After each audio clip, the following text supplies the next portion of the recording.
আজ এমন এক রথযাত্রার কথা বলবো যা প্রতি বছর চৈত্র মাসের অশোক অষ্টমীতে পালন করা হয় উড়িষ্যার ভুবনেশ্বরের লিঙ্গরাজ মন্দিরে। হ্যাঁ, আজ রুকুনা রথযাত্রার কথা বলছি।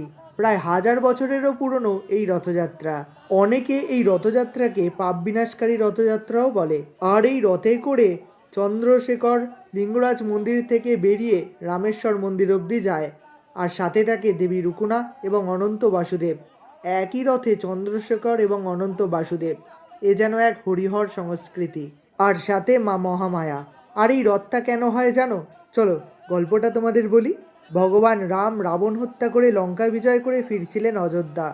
তখন ফেরার পথে ভুবনেশ্বরের কাছে একটি আমবাগানে এসে পৌঁছান। সেখানকার সৌন্দর্য এবং শান্তিপূর্ণ পরিবেশ দেখে মা সীতা রামকে বলেন সেই স্থানে ভগবান শিবের উপাসনা করবেন। তখন শ্রীরাম সেই স্থানে ভগবান শিবের প্রতিষ্ঠা করেন এবং পূজা করেন। রাবণ হত্যার পাপ থেকে মুক্তি পেতে চান।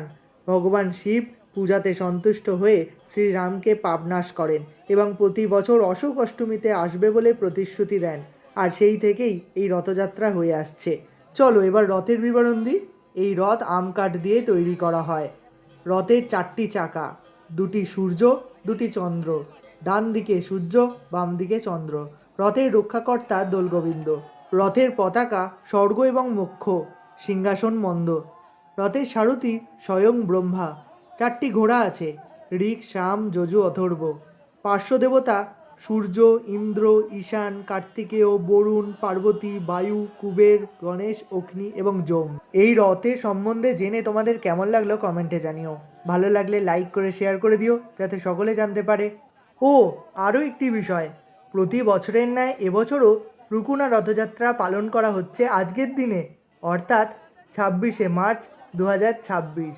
আর এই ভিডিওটির দ্বিতীয় পর্বে আরও সুন্দর সুন্দর তথ্য থাকবে কিছু তোমাদের জন্য। ফলো করে পাশে থেকো।